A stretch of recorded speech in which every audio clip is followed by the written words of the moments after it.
오늘 말씀은 예수님께서 이제 세 번째 순환 예고를 해주시는 장면으로 시작이 됩니다. 예루살렘을 향해 가고 계시죠? 네, 예루살렘에 가셔서 이방 이제 18절에 보면 보라 우리가 예루살렘으로 올라가노니 인자가 대제사장들과 서기관들에 넘겨짐에 그들이 죽이기로 결의하고 19절 이방인들에게 넘겨주어 그를 조롱하며 채찍질하며 십자가에 못 박게 할 것이나 제3일에 살아나리라. 세 번째 순환 예고를 말씀해 주십니다. 이렇게 예수님께서 예루살렘에 가셔서 당하실 그 일들을 미리 말씀해 주셨어요. 세 번씩이나 다 말씀해 주셨습니다. 그런데 제자들은 그것을 깨닫지 못합니다. 뒷부분에도 쭉 나오죠. 예수님이 고난받기 위해 또 자신의 목숨을 대속물로 주시기 위해 예루살렘을 향해 가지만 제자들이 그 옆에서 예수님과 함께하죠. 동행합니다. 같이 가요. 그런데 전혀 다른 생각을 갖습니다. 동상이몽이죠. 사람들이 이제 제가 이렇게 보니까 자기 중심성에 이제 푹 빠져 있을 때 예수님과 같은 방향을 향해 가지만 오늘 제자들처럼 정말 예수님의 마음을 모릅니다. 성령님이 깨닫게 하시기 전까지 그냥 자기 중심성에 빠져서 그것을 모를 때가 참 많이 있습니다. 오늘 본문에도 보면 예수님은 십자가를 지시고 죽기 위해 예루살렘을 향해 가는데 이 제자들은 아마 세베대의 아들 야고보와 요한이 어머니한테 부탁을 했던 것 같아요. 이제 어머니까지 동행해서 예수님 좌우편에 앉기를 사주하죠. 20절에 보면 그때 세베대의 아들의 어머니가 그 아들들을 데리고 예수께 와서 절하며 무엇을 구하니 예수께서 이르시되 무엇을 원하느냐 이르되 나의 이 두 아들을 주의 나라에서 하나는 주의 우편에 하나는 주의 좌편에 앉게 명하소서. 네, 인류 최초의 치맛바람이다 라고 말할 만큼 굉장히 답답하고 또 어리석은 그런 모습이죠. 주님의 마음을 전혀 헤아리지 못하고 있습니다. 그러니까 여기서 우리가 깨닫는 게 그거죠. 가는 것, 또 바라보는 것. 예수님과 제자들의 생각이 이토록 다르다라는 것입니다.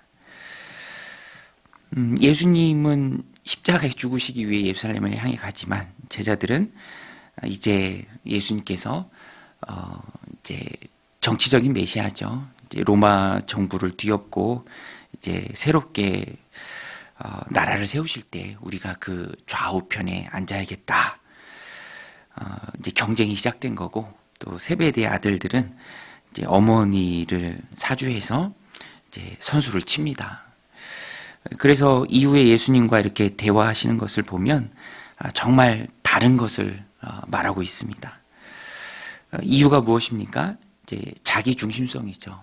이제 아직 성령이 충만하게 임하기 전이니까 깨닫지 못하는 것입니다. 아무리 예수님이 말씀하셔도 그것을 손으로 잡지 못하고 마음으로 느끼지 못하는 것입니다. 그런데 예수님께서는 섬기기 위해 오셨고 섬김을 말씀해 주시죠. 열 제자가 이 사실을 듣고 분하게 여깁니다. 24절에 보면 열 제자가 듣고 그 두 형제에 대하여 분이 여기거늘.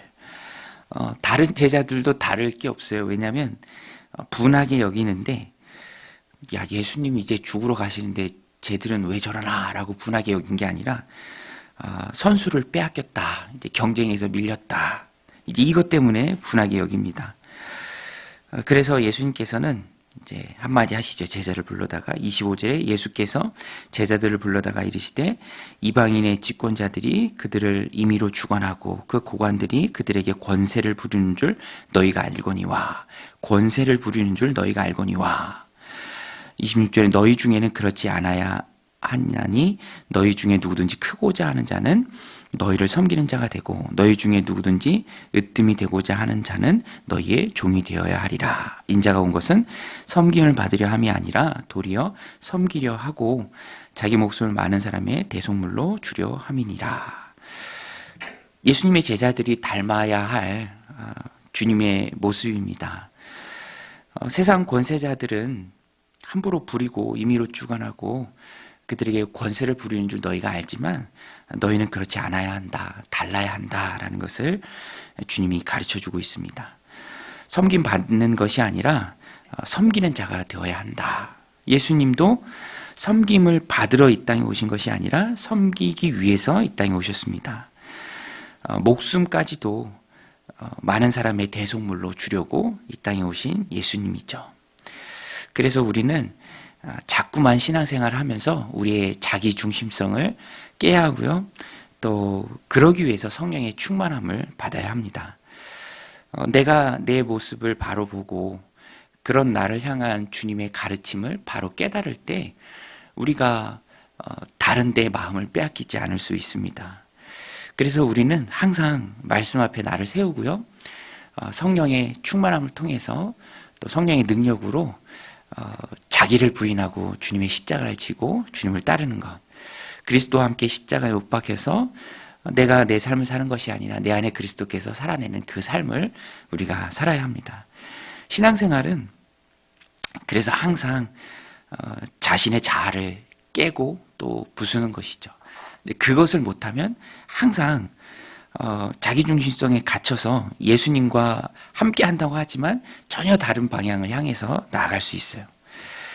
저도 목회자로서 항상 말씀 앞에 나를 세우고 내가 아는 내가 아닐 수 있다라는 것을 늘 스스로 또 깨닫길 원합니다. 그래서 언젠가 이렇게 식사하면서 그런 생각이 들더라고요. 내가 하는 내가 진실한 내가 아니라 아내가 하는 내가 진실한 나다. 그죠? 자녀들이 아는 내가 진실한 나다. 제가 생각하는 것과 전혀 다른 것을 말하거든요. 내가 진짜 그런가? 그런데 곰곰이 생각해 보면 제 곁에서 저를 가장 잘 아는 사람이 제 아내죠. 그래서 제 아내가 아는 내가 아내다. 그래서 어떤 면에서는 아내가 나에게 하는 그 잔소리, 뭐 이렇게 평가해 주는 것, 거기에 또 진실성이 있지 않은가 그런 생각을 해봅니다. 오늘 우리도 그래야 합니다.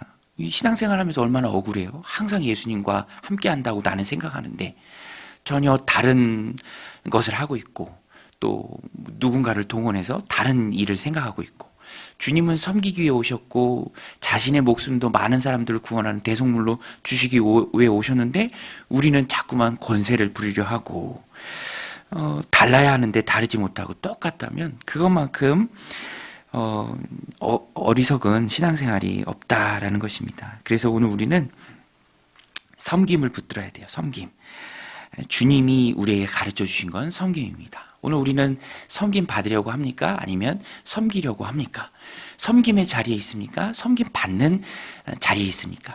조금이라도 섬김 받는 자리에서 떨어지면은 불안해하고 답답해하고 괘씸해하고 그러진 않습니까?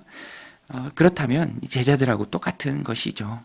그런데 이 제자들이 사도행전에 가면 확 바뀌죠. 그 중심에는 성령의 충만함이 있습니다. 오늘 우리도 성령님 내 안에 충만히 역사해 주셔서 나를 통치하시고 지배하시고 다스려 주옵소서. 그래서 성령님의 안목으로 나를 바라보게 하시고 예수님과 같이 걸어가면서 우리가 그릇된 생각을 가지고 있다면 그것을 성령님 고쳐 주옵소서.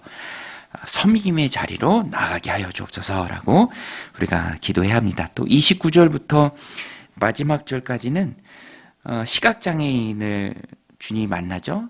30절에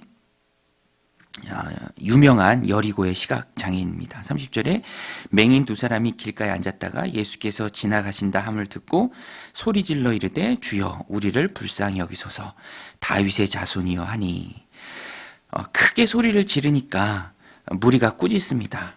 31절에 무리가 꾸짖어 잠잠하라 하되 더욱 소리질러 이르되 주여 우리를 불쌍히 여기소서.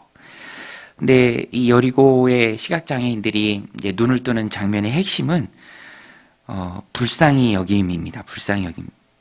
시각장애인들도 그것 붙들고 이제 소리를 질러요. 불쌍히 여기소서.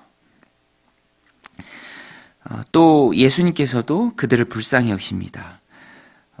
33절에 이르되 주여 우리의 눈뜨기를 원하나이다. 34절에 예수께서 불쌍히 여기사 그들의 눈을 만지시니 곧 보게 되어 그들이 예수를 따르니라.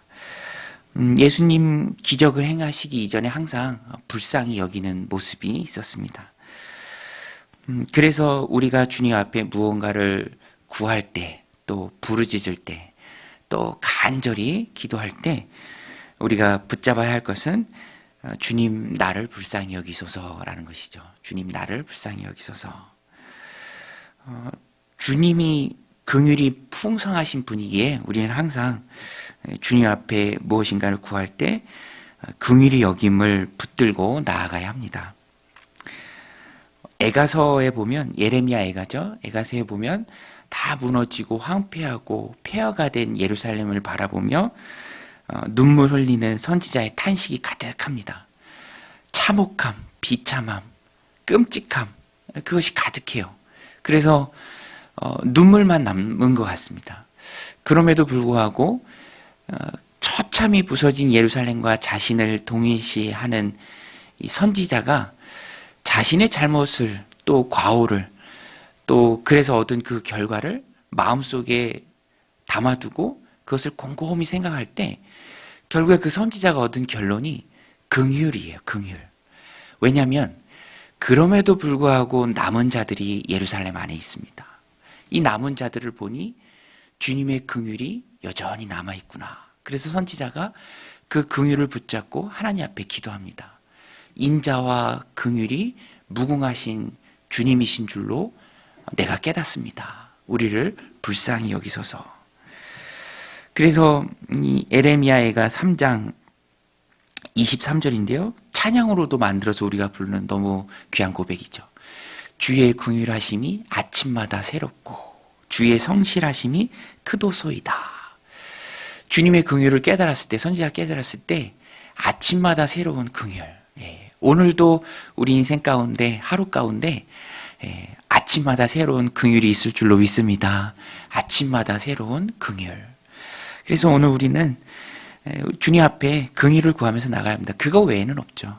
우리가 뭐 드러낼 의의가 있습니까? 항상 잘못하고 잘못된 길을 가고 딴 생각 품고 또 어리석은데 머리를 조아리고 헛된 것에 마음을 빼앗길 때가 참 많이 있죠. 그러나 우리를 여전히 하나님의 자녀로 꼭 붙들어 주시는 것은 우리 주님의 긍휼입니다. 풍성한 인자하심이죠. 우리는 그것에 빗대서 기도해야 하고요. 그것 붙들고 주님 앞에 나아갑니다. 여리고의 맹인 두 명이, 시각장애인 2명이 그것을 잘했죠. 그래서 주변이 뭐라 하든지 크게 외쳤습니다. 다윗의 자손 예수여, 우리를 불쌍히 여기소서. 잠잠하라 해도 더 큰 목소리로 외쳤고요. 주님이 그들을 긍휼히 여기셨습니다. 34절에 예수께서 불쌍히 여기사 그들의 눈을 만지시니 곧 보게 되어 그들이 예수를 따르니라. 오늘도 우리를 향한 주님의 긍휼함이 있습니다. 아침마다 새로운 주의 신실하심이 크신 그 긍휼이 우리 안에 늘 있습니다. 그래서 우리는 긍휼을 붙들고 주님 앞에 나아가 무엇이든지 구해야 하고요. 우리를 긍휼히 여겨주셨을 때 주님이 응답해 주실 줄로 믿습니다. 또 우리는 긍휼의 마음으로 또 사람들을 바라봐야 돼요. 아, 저 사람이 왜 저럴까? 왜 저런 마음을 가지고 있지? 불쌍한 거예요. 긍휼히 여겨야 합니다. 우리도 그를 긍휼히 여길 때 우리도 또 긍휼히 여김을 받게 됩니다. 긍휼을 마음의 중심에 담아두고 주님의 긍휼을 얻기를 위해서 기도하고 또 주님의 긍휼의 눈으로 또 오늘 만나는 많은 사람들을 바라보고 또 긍휼히 여기고 긍휼을 베푸는 그런 믿음의 백성들이 다 되시기를, 그럴 때 주님의 기적이 우리와 우리의 자녀들 삶 가운데 가득하시기를 주님의 이름으로 간절히 축원드립니다. 우리 같이 말씀 붙들고 기도할